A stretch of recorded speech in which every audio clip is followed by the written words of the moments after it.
Bill को लेकर पटना में दरअसल पोस्टर पॉलिटिक्स तेज हो गई है। बीजेपी ने विपक्षी नेताओं को दशानन के तौर पर दिखाया है, तो वहीं दूसरी तरफ आरजेडी की तरफ से पोस्टर के जरिए सीएम नीतीश कुमार पर जमकर निशाना साधा जा रहा है। रिपोर्ट देखिए।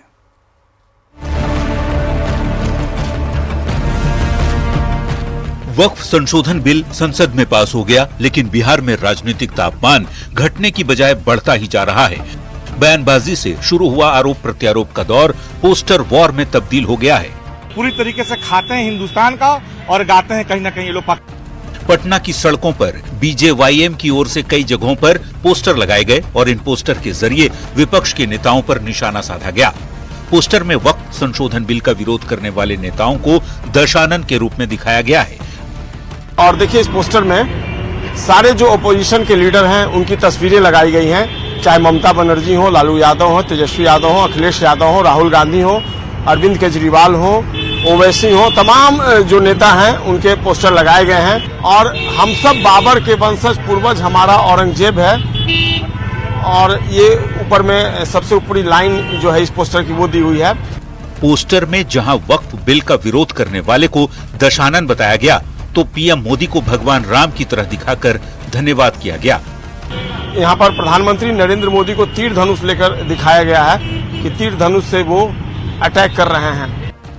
वक्फ संशोधन बिल पास होने के बाद से ही ऐसा ही एक पोस्टर आरजेडी की ओर से लगाकर मुख्यमंत्री नीतीश कुमार पर निशाना साधा गया था। मतलब बिहार में पोस्टर पर पोस्टर वाली पॉलिटिक्स तेज है। अच्छा होगा निशाना साधते हुए कम से कम शब्दों की मर्यादा का ख्याल भी रखा जाए। न्यूज़ 18 के लिए पटना से संजय कुमार के साथ ब्यूरो रिपोर्ट। तो वक्फ बिल पास होने के बाद बिहार में सियासत चरम पर है और जेडीयू से मुस्लिम नेता एक के बाद एक इस्तीफा दे रहे हैं।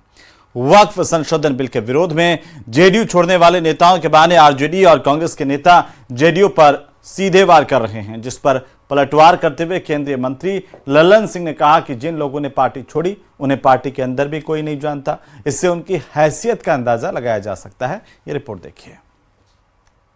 कोई पार्टी नहीं रही। इन लोगों को पार्टी के संगठन में कोई जानता भी नहीं है। आरजेडी को कुछ पता है कौन छोड़ के गया है। जेडीयू ने जिस मजबूती के साथ वक्फ संशोधन बिल पर बीजेपी का साथ दिया, उसके बाद नीतीश कुमार की पार्टी में मुस्लिम नेता एक के बाद एक इस्तीफा दे रहे हैं। मेरा मुंशी भी मेरा कातिल है, मेरा मुंशी भी मेरा कातिल है, मेरे हक में फैसला क्या देगा। जेडीयू के कुछ नेताओं ने पार्टी क्या छोड़ी, विपक्ष के नेता खुलकर तंज कसने लगे। वो छवि था, लोग कहते थे दम भर भर के कि साहब हम तो एकदम सेकुलर हैं, हम जो है पूरे बिहार में सांप्रदायिकता को कंट्रोल किए। कोई नीतीश कुमार पर निशाना साध रहा है, तो कोई उनकी पार्टी का नया नामकरण कर रहा है।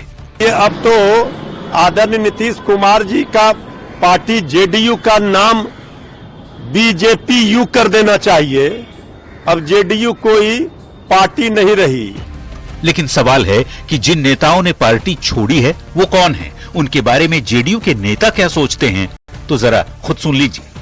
देखिए, ये जो भी नाम सुर्खियों में है, ये पार्टी के किसी भी सांगठनिक पद पर नहीं है। इन लोगों को पार्टी के संगठन में कोई जानता भी नहीं है। अब जरा जेडीयू के पूर्व राष्ट्रीय अध्यक्ष और केंद्रीय पंचायती राज मंत्री ललन सिंह की जुबानी जेडीयू छोड़ने वाले उन नेताओं की हैसियत भी जान लीजिए। आरजेडी को कुछ पता है कौन छोड़ के गया है, कौन गया है, जिसका बहुत भारी प्रचार कर रहा है और आप ही का चैनल प्रचार कर रहा है कि बहुत भारी नेता है, बहुत सीनियर लीडर है। वक्फ संशोधन बिल पर वोटिंग के बाद अब तक 3 मुस्लिम नेताओं ने जेडीयू को छोड़ दिया है। एम राजू नैयर, मोहम्मद शनवाज मलिक और मोहम्मद कासिम अंसारी, इनमें से एक भी ऐसा नाम नहीं जिन्हें बिहार के बहुत लोग जानते हैं। हालांकि 2 और नेताओं की नाराजगी जरूर सामने आ रही है, जिनकी पहचान है। वो हैं एमएलसी गुलाम गौस और पूर्व सांसद गुलाम रसूल बलियावी। हालांकि जेडीयू के शीर्ष नेताओं के तेवर इस बात की ओर इशारा कर रहे हैं कि वो अपने स्टैंड पर मजबूती के साथ कायम हैं। न्यूज़ 18 के लिए दिल्ली से अमितेश सिंह के साथ ब्यूरो रिपोर्ट।